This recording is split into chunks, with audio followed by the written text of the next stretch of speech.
The stars were beautiful, but they hid terrible things.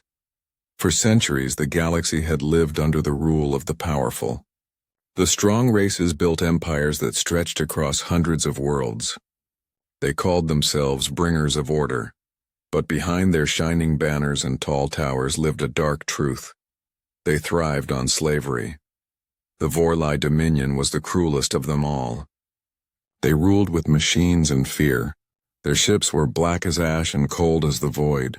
When the Vorlai came to a planet, they didn't bring peace. They brought cages. They took the young, children from any species they found weak.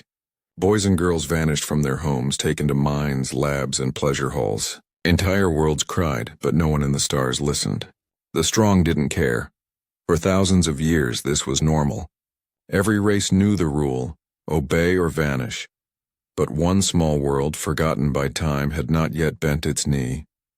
A little blue planet near the edge of the galaxy, Earth. Long ago, humans had walked among the stars. They had built colonies on other worlds, fought great wars, and then fell into silence. Their empire crumbled. Their cities turned to dust. Now they lived quietly, scattered across the ruins of their once great civilization. They were no longer conquerors. They were survivors. On Mars, small human colonies still lived beneath glass domes and rust-red skies. The people there were simple miners, farmers, engineers, living on hope, stories, and stubbornness. They believed they had been forgotten by the rest of the galaxy. And they were right until the day the sky opened. It began as a whisper, a strange glow moving above the horizon. Then came the roar of engines. Massive shadows fell over the red plains. The Vorlai slave ships had arrived. When the ships landed, the ground shook like thunder. From their metallic bellies, tall creatures stepped out. Slender bodies, pale skin, glowing eyes that showed no emotion. Their armor shimmered like liquid silver. They spoke in a cold language that froze the blood of anyone who heard it. At first, the humans thought they were saviors or explorers. But then the Vorlai began to take the children. They moved through the colonies with efficiency and silence, rounding up every child they could find. Mothers screamed and fought. Fathers threw themselves at the soldiers with axes, welding tools, or bare hands. None of it mattered. The aliens were too strong. Their weapons fired without sound, light that burned through flesh and metal. Children cried as they were dragged into the ships. Some were so young they didn't understand what was happening. Some reached out to their parents, calling their names again and again until the doors closed. And in that terrible moment, the humans remembered who they were. Among them lived Commander Elias Grant, an old soldier from forgotten wars. His body was weak, but his spirit was not. He had once commanded fleets and men during the final days of humanity's star age. Now he worked repairing old machines, trying to live a quiet life. When the Vorlai came, he stood in front of them, unarmed, gray-haired, trembling, but he did not move aside. His granddaughter Luna was only 10. They took her from his arms while he screamed, "She's just a child." The alien guard stared at him, then struck him down with the back of his weapon. As Elias lay on the ground, his vision blurred by dust and tears, he saw the ship rise into the red sky. He reached out his hand as if he could still touch the small fingers that had just been torn away from him. He whispered her name again and again. Luna, Luna, until the ship vanished among the stars. Silence fell over the colony. Smoke drifted through the air. The people were broken, their hearts filled with grief. But grief can be dangerous. Elias slowly stood up. His body ached, his face was bleeding, but his eyes burned with something the Vorlai hadn't seen in thousands of years. Rage. He looked at the empty sky and whispered words that carried across the silent plains. If they take one child, they take war. That night he opened the old bunker beneath his house. Inside were relics of the forgotten human wars.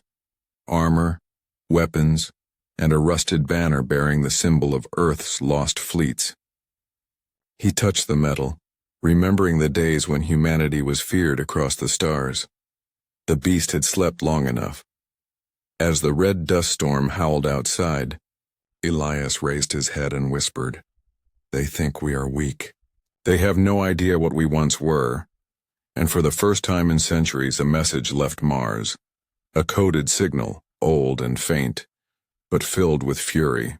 It traveled through the void, searching for those who still carried the blood of Earth. Humanity was waking up, and when it did, the galaxy would burn.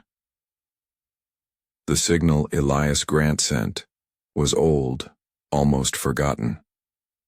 It used a language that most machines no longer understood, a pattern of sounds and numbers that belonged to a different age.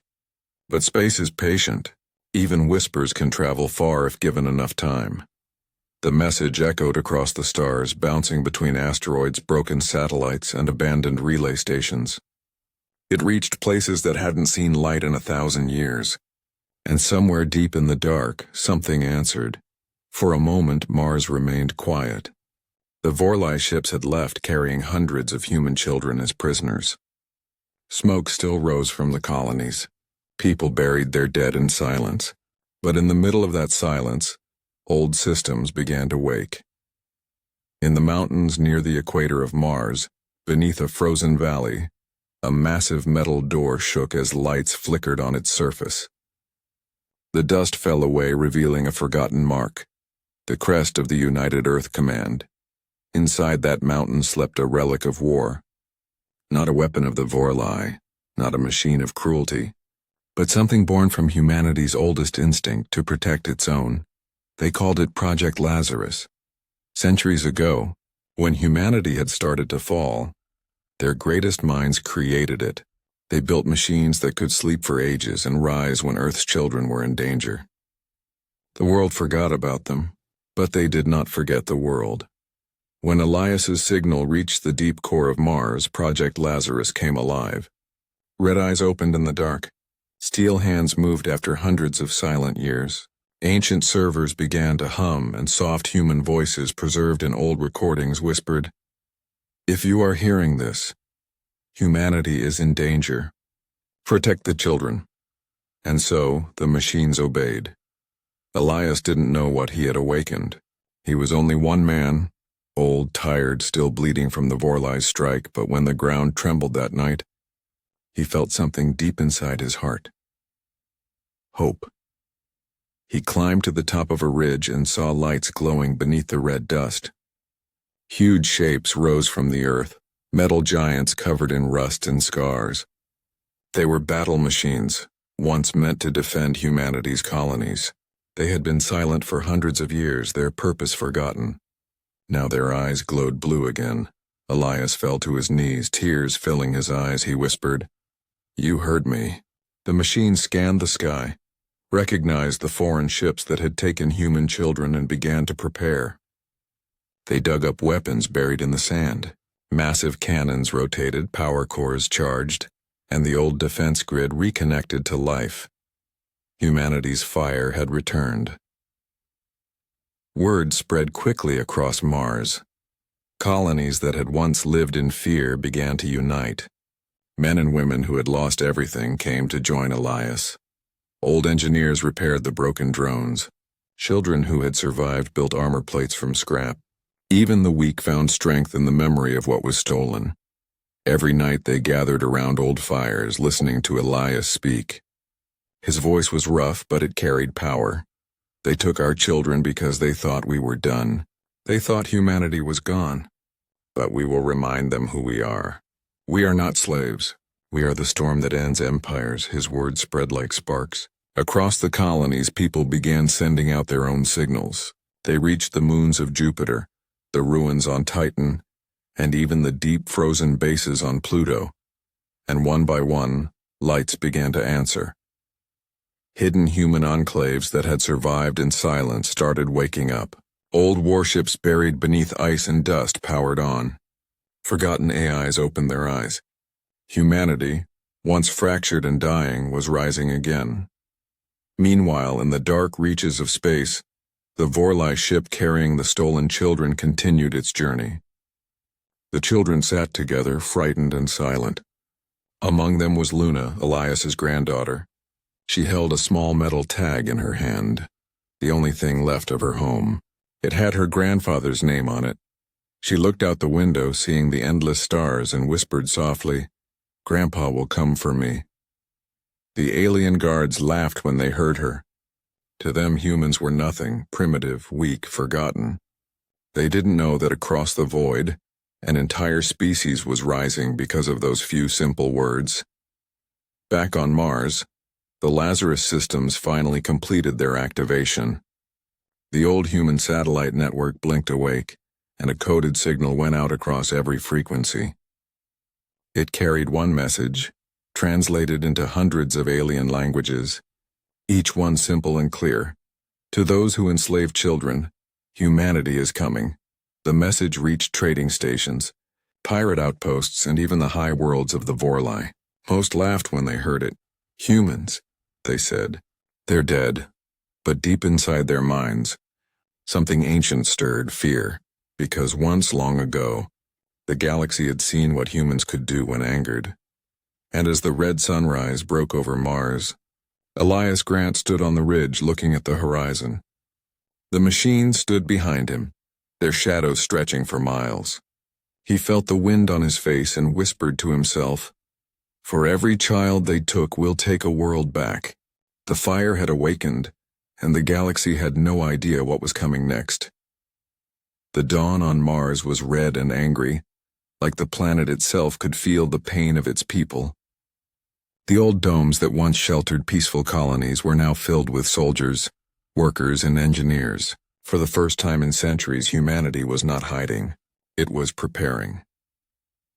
Commander Elias Grant stood in the middle of the rebuilt command center, surrounded by flickering holograms and maps of alien routes. His face was tired, lined by age and grief, but his eyes burned like the sun. Around him stood men and women from every colony. Miners, mechanics, medics, even children old enough to hold tools. No one had forgotten what the Vorlai did. Every parent could still hear the cries of their children being taken away. Every night Mars wept quietly, but grief had turned into something else. Rage. The Lazarus machines, the ancient defenders of humanity, had reactivated under Elias's leadership. Massive iron giants stood guard near every settlement. They were slow, old, and scarred, but their weapons were powerful. The humans called them guardians. Elias knew, however, that weapons alone wouldn't be enough. They needed ships, warships. So the engineers went into the canyons, where old wrecks of starships slept half-buried under dust. They worked day and night, pulling out old reactors, repairing engines, and patching holes. Children carried tools. Women welded. Men lifted steel plates with shaking hands. No one complained. Every heartbeat had one purpose: to bring the stolen children home. Elias often walked through the camps at night. He saw tired faces, hungry eyes, and calloused hands. Yet even in exhaustion there was hope. Hope was something the Vorlai had never understood. One evening, while Elias was inspecting the shipyard, a young girl approached him. She was maybe 16, her face covered in oil. Her name was Rhea, an orphan whose little brother had been taken. "Commander," she said, holding a small metallic sphere, "I found this in one of the old wrecks. It still works." Elias took it gently. The sphere glowed and projected an image, a map of old human star routes. His eyes widened. Among the glowing dots, one flickered brightly, a ship signal near Ceres Station, one of humanity's lost bases in the asteroid belt. He looked at Rhea.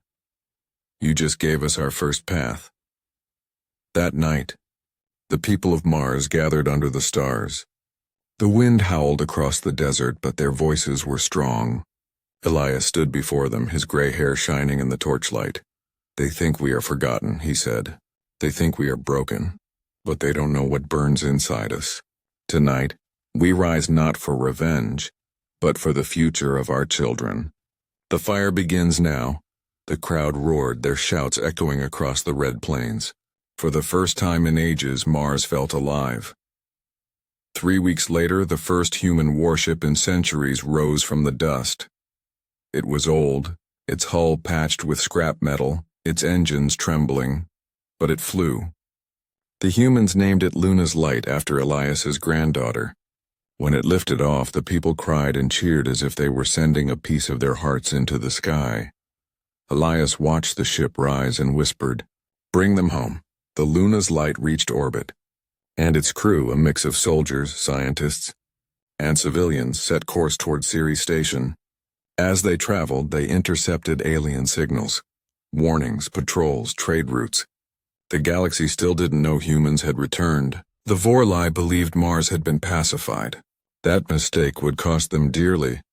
When the Luna's Light reached Ceres Station, they found wreckage everywhere. Ships torn apart, metal floating in silence. But among the debris, they found something extraordinary. A human AI core still active. Its voice was calm, female, and filled with sadness. "I am Athena, last defense AI of Earth Fleet Command. Are there still humans alive?" Elias answered through the comms, his voice shaking. "We're still here, Athena. And we're done hiding?" The AI paused. Then its tone changed, strong and determined. "Then humanity rises again." From that moment, Athena became their ally. She guided them through old archives, unlocking data about long-lost ships, weapons, and bases hidden across the solar system. The humans realized they were not as weak as they thought. Beneath the ice of Europa, within the mines of Mercury, and inside asteroids were sleeping human war machines, ready to be restored. The Lazarus network had been larger than anyone remembered. As Luna's Light returned to Mars, the people saw a new sky. Ships, real ships, were being built again. The colonies no longer looked broken. The rusty domes now glowed with life and light. But deep inside, Elias knew this was only the beginning. The Vorlai would soon discover that humans were back, and when that happened, blood would fill the stars. He stood at the command deck that night, staring at the horizon, whispering to the wind, "They took our children. Now we'll take their pride." Far away on the Vorlai slave ship, little Luna sat in her cell looking at the same stars. Her heart suddenly felt warm, as if she could hear her grandfather's voice across the void. She smiled softly. "He's coming," she whispered. And she was right. The first flame of revenge had been lit, and soon it would become a wildfire that would burn the galaxy. Mars was no longer quiet. The red dust carried the sound of hammers, engines, and human voices, laughter, shouting, and sometimes angry screams. The planet had become a forge, a place where broken metal and broken people were being reforged into something stronger. Commander Elias Grant walked among the people, watching them work. Miners welded hulls for ships, scientists repaired ancient weapons, even children helped, small hands carrying tools or checking circuits under the careful watch of adults. Humanity was awakening not just as a species but as a force, but the Vorlai still held the children. Hundreds of them, spread across dozens of ships. Among them was Luna, Elias's granddaughter. She had learned to be quiet to survive, but her eyes still shone with hope. She could feel it across the void, that humans were coming. The first strike would not come from weapons alone. Elias had realized that to face the Vorlai, humanity needed more than firepower. They needed courage, cunning, and the will to fight even when everything seemed lost. So he began training the children who had survived the initial raids, the orphans of Mars and nearby colonies. They were small, thin and frightened, but Elias treated them as warriors.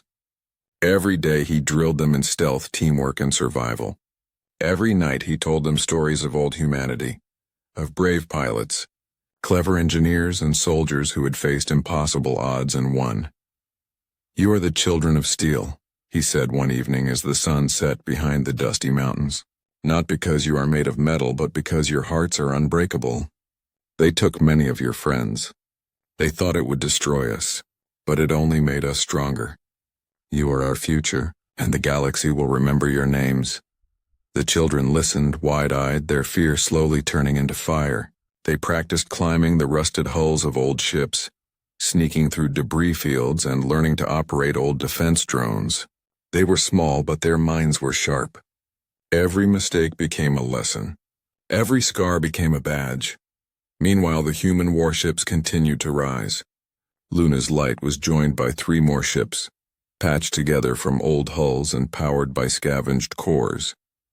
Athena, the AI, guided them through patrol routes, Vorli defenses, and hidden shortcuts through asteroid fields. She had never forgotten humanity, and now she would not let it die. Elias watched the fleet train and grow, and for the first time in years he allowed himself to hope. But hope was dangerous. He had seen the Vorli's cruelty. He had felt it on his own body, and he knew that the coming battle would test every human in ways they had never imagined. Then the first message arrived. It came from a scout drone near the edge of the Vorli territory. The report was short, cold, and terrifying. Slave convoy detected. Coordinates attached. Estimated 276 human children on board. Heavy escort. Elias clenched his fists. Every human in the command center could feel the weight of the moment. These were their children, their future, their hope. And the Vorli thought the humans were weak. He turned to the engineers and pilots. "This is it," he said. "We bring them home. Every child. And we remind the galaxy what happens when humanity wakes." For the first time, the children training on Mars watched the adults with new eyes. They realized the stories of old weren't just stories. They were truth. They could feel it in the air, in the hum of the machines, in the fire of human voices. Athena projected a map of the convoy in the middle of the command room. The ships were fast, heavily armed, and protected by Vorli fighters. The odds were impossible. But Elias didn't flinch. "Impossible is only a word," he said. "We are humanity. We survive, we fight, and we win. No one, no empire, takes our children without paying the price." Across the void, the Vorli still believed they were untouchable. They had not seen humans rise from ruins in centuries. They had not felt the strength of people who refused to bow, who refused to hide, who refused to accept slavery as their fate. And yet, the first flame had already spread. Humanity's children of steel were ready. They had learned courage in the face of despair. They had learned to trust in each other. And most importantly, they had learned that even the smallest human could strike a giant with the right heart, the right mind, and the right moment. Elias looked at Luna's light, its engines glowing softly against the red horizon. Soon it would carry the first human strike into the heart of the Vorli's empire. He placed a hand on the hull and whispered more to himself than anyone else, "We will burn the chains, and no one will ever forget." The children of steel were ready, and the galaxy would soon learn that humanity had returned.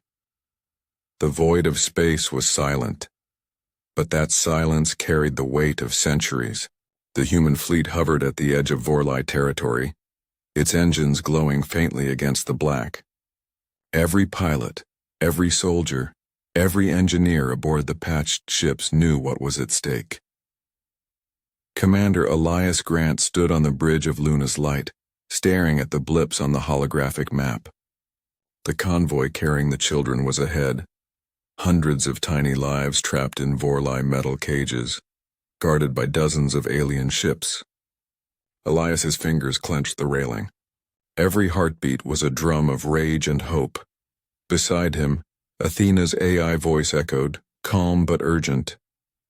"Elias Grant, the convoy is heavily armed. Direct assault will be deadly. Recommend infiltration and diversion tactics." Elias nodded. "We don't have a choice. They will scatter if we hesitate. We strike now, we strike hard, and we bring our children home." The fleet split into 3 groups. The first, a decoy, would draw out the Vorli fighters. The second, carrying the heaviest weapons, would attack the escort ships. The third, small and fast, would infiltrate the convoy and free the children. Elias climbed into the cockpit of Luna's light, feeling the hum of ancient engines beneath his hands. He glanced at the young pilots, barely old enough to shave, their eyes wide but determined. Among them was Rhea, her small hands steady on the controls, her face pale but unshaken. "Ready?" he asked. "Always," she replied. The red sun of the nearby star cast long shadows over the fleet as they moved in. In the Vorlai convoy, the children were silent, their fear sharp like knives. Luna sat in her cage, gripping the metal bars. She had felt something like warmth, like hope, deep in her chest. She didn't know how, but she knew help was coming. Then the first explosion tore through the dark. The decoy group attacked with blinding speed. The Vorlai fighters swarmed, energy beams slicing through space, but the human pilots were clever. They dodged, weaved, and struck back with ancient missiles and clever maneuvers. One by one, enemy fighters fell and the Vorlai began to panic. Elias's heart pounded. He turned to the second group. "Hit the escorts now." The attack was precise. The human fleet, though small, moved with coordination no Vorlai machine could anticipate. Cannons fired. Ships twisted through the void. Explosions painted the blackness red and gold. The galaxy, silent for centuries, now trembled at the sound of humanity rising. Inside the convoy, chaos erupted. Vorlai soldiers screamed orders, but the humans were everywhere, fast and unpredictable. In the confusion, the infiltration team reached the children's cages. Sparks flew as locks were cut, metal doors shattered, and frightened children stumbled into the arms of humans who had waited their entire lives for this moment. Luna felt a hand grab hers. It was Elias. Tears filled her eyes as he whispered, "You're safe now. We're taking you home." Around them, other children hugged their rescuers, some laughing, some sobbing, all overwhelmed. Humanity had returned to the stars to reclaim its future, and no one could stop them. The battle was brutal. Vorlai reinforcements arrived, larger ships emerging from warp tunnels, but the humans were not afraid. Athena guided them through hidden asteroid fields and debris, turning the battlefield into a trap the Vorlai did not anticipate. Old human war tactics long forgotten became deadly again. Elias watched as the Vorlai flagship, massive and terrifying, moved into position. Its weapons locked on Luna's light. The old commander clenched his jaw. "We finish this," he muttered. A salvo of missiles launched from the hidden positions in the asteroid belt tore through the flagship's shields. Explosions rocked the Vorlai vessel, sending pieces of metal spinning into space. The remaining escorts faltered, confused, and panicked. The human fleet pressed the attack. The decoy pulled back. The heavy ships pressed forward, and the infiltration team secured every child. One by one, the cages opened. One by one, the lost futures of humanity were returned. Luna ran into Elias's arms, hugging him so tightly it was as if she could never let go. Around them, the rescued children clung to humans, sobbing, laughing, and crying out in relief. Elias looked up at the Vorlai forces retreating into the void. Rage and triumph filled him. Humanity had struck the first blow, and it was a message the galaxy would never forget. Athena's voice, calm and proud, filled the comms. Mission success. All children accounted for. The fire of humanity spreads. Elias wiped a tear from his face. "This is only the beginning," he said. The first strike of fire had burned bright and strong, and now across the stars, every empire would learn that humanity never forgets, never surrenders, and never forgives. The galaxy was starting to burn. The galaxy had never seen humans move like this. After the first strike, word spread faster than any signal could carry. Across the Vorlai Dominion, rumors reached every outpost and colony. Humans had returned. Not weak, not hidden, but alive, angry, and unstoppable. Every Vorlai commander felt it, a cold dread that spread through their ranks. Humanity was no longer a memory. It was a storm. Back on Mars, Commander Elias Grant stood on the bridge of Luna's light, surrounded by his fleet. The rescued children were safe for now, but they could not linger. Every moment spent on Mars was a risk. The Vorlai would strike back. Athena's voice filled the room. "The Vorlai are mobilizing reinforcements from 3 systems. Their patrols are increasing. Estimated fleet strength triple ours." Elias's eyes narrowed. "Then we move first. We hit them before they regroup. We take the fight to them, and we show them humanity is not afraid. For the next 2 weeks, humanity became a storm that swept across Vorlai territories. The fleet, small but cunning, struck swiftly. They hit supply stations, freed enslaved children, and dismantled Vorlai patrols before the enemy could react. Each attack was precise, surgical, and terrifyingly effective. In one raid, the fleet dropped into a Vorlai mining station where hundreds of children were forced to work. The Vorlai guards were confident, over 20 times the human numbers, heavily armed. But humans fought differently. They did not attack blindly. They used the environment, the debris, the shadows, and their creativity. Rockets carved channels through metal walls, while infiltration teams slipped silently through maintenance shafts. Children were freed faster than the Vorlai could organize resistance. When the aliens finally realized what was happening, their numbers did not matter. Humans moved as one, fast, unpredictable, relentless. Luna watched from the command deck as the children, once enslaved, ran for the safety of human ships. Their eyes were wide, faces streaked with dirt and tears, but something shone in them, a spark of hope, of life, of freedom. Elias felt the weight of the galaxy pressing down, yet he had never been more alive. Every liberated child, every crippled Vorlai ship, every victory, no matter how small, stoked the fire inside him. They thought we were gone, he said to Athena, voice quiet but firm. They thought they could enslave our children and hide behind their empires. They were wrong. Athena projected a map. Red dots marked human strikes. Blue dots, scattered and retreating, marked Vorlai forces. It was the first clear sign of momentum. Humanity was not just defending, it was taking control. But the Vorlai were not fools. They struck back with fury. A massive fleet appeared at the edge of the Orion outpost. Their ships were faster, bigger, and armed with weapons that could tear human hulls apart in seconds. The storm that was humanity faced its first real test. Elias looked at his crew, at the young pilots ready for combat, at the children who had learned courage in the fires of Mars. Remember, he said, this is for every child they took, every world they crushed, every tear they made us shed. Fight not just with weapons, but with your hearts. Show them what it means to face a human. The battle began with a flash of light. Vorlai energy cannons lit up the void, scorching the dark with deadly precision. Human ships dodged, twisted, and fired back with everything they had. Missiles, plasma bursts, and clever traps. The children, safe in the shuttle bays, watched silently, learning the rhythm of courage and fear. Hours passed. Many ships were lost, but every victory counted. Every Vorlai fighter destroyed was a message. Humanity had returned, and it would not be ignored. Elias's strategy was simple but effective. He drew the Vorlai into the asteroid fields where maneuvering was deadly for large ships. Humans knew the terrain. The Vorlai did not.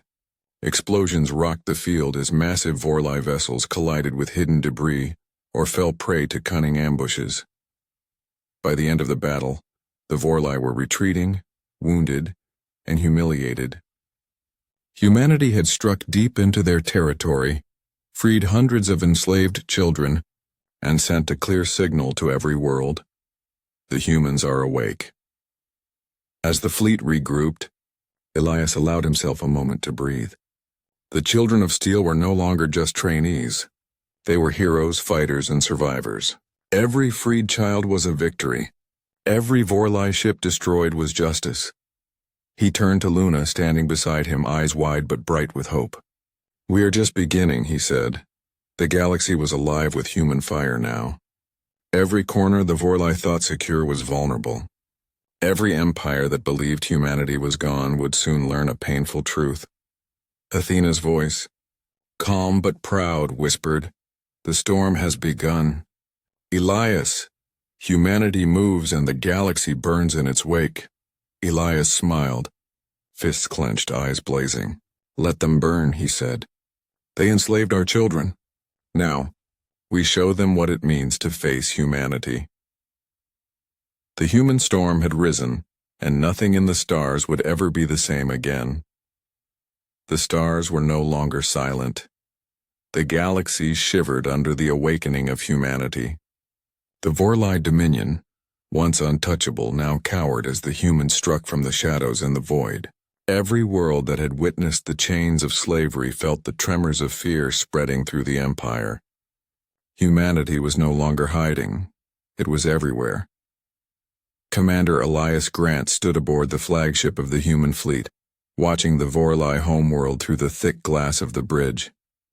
The planet below gleamed like a jewel, but it was darkened with the weight of fear and oppression. On that world, millions of slaves waited. Children, families, workers, all had known only cruelty. But tonight the humans would bring fire. Beside him, Athena's holographic form flickered softly. Elias, Vorlai defenses are strong. Estimated fleet strength twice ours. Planetary shields active. Civilian casualties will be high if we strike recklessly. Elias's gaze did not waver. Then we strike smart, Athena. Precision, courage, and heart. That is what humans do best.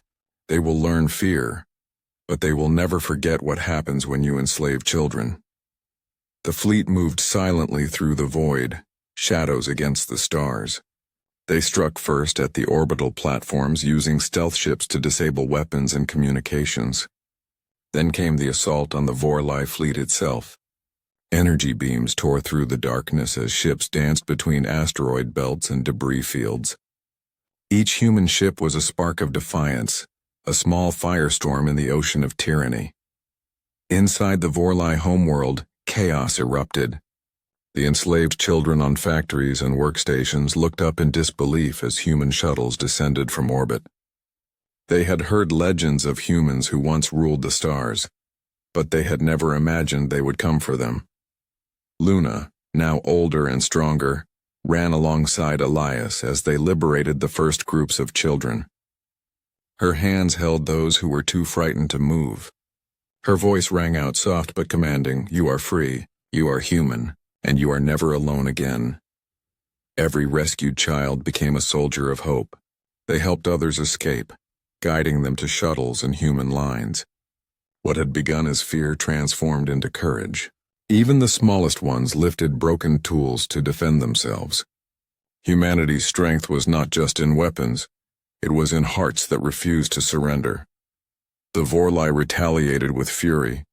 Massive ships dropped from orbit, energy beams ripping into human hulls. But the humans had learned from every battle. Every attack had a purpose, every maneuver was precise. They struck at the weak points of Vorlai ships, used debris as shields, and attacked with a cunning the aliens could not predict. Elias led the charge, his gray hair whipping in the wind of the bridge's artificial atmosphere. His voice carried over the comms. "For every child they took, for every tear they caused, we burn their chains and we take back the stars." Explosions lit the sky as planetary shields faltered. Vorlai fighters fell like rain. The enslaved children cheered, now free, as human forces pressed forward. Luna's light, patched and battered, led the way, its engines blazing like a comet. Hours passed like lifetimes. The Vorlai fleet crumbled under the relentless assault. The humans advanced planet by planet, strike by strike, liberating systems that had not seen freedom in centuries. Each victory fueled the next, and the galaxy began to burn, not with death, but with justice, defiance, and hope. Finally, the Vorlai homeworld fell. Its towers, once symbols of tyranny, were reduced to rubble by careful strikes that minimized loss of innocent life. The enslaved children poured into the streets, hugging, crying, and laughing. Their captors were defeated, fleeing into the stars. Elias stood on the bridge, his body weary, his heart full. Luna ran to him, holding a small Vorlai artifact she had taken from the command tower. She handed it to him with a smile. "We did it, Grandpa." Elias nodded, tears streaking his dusty face. "No," he said, voice trembling. "They did it. Humanity did it. We all did." Across the liberated worlds, humans raised flags, rebuilt cities, and healed wounds. Their enemies had underestimated them, had forgotten the strength of a species that refused to bow. Every child returned, every slave freed, every victory earned was a testament to the unbreakable spirit of humanity.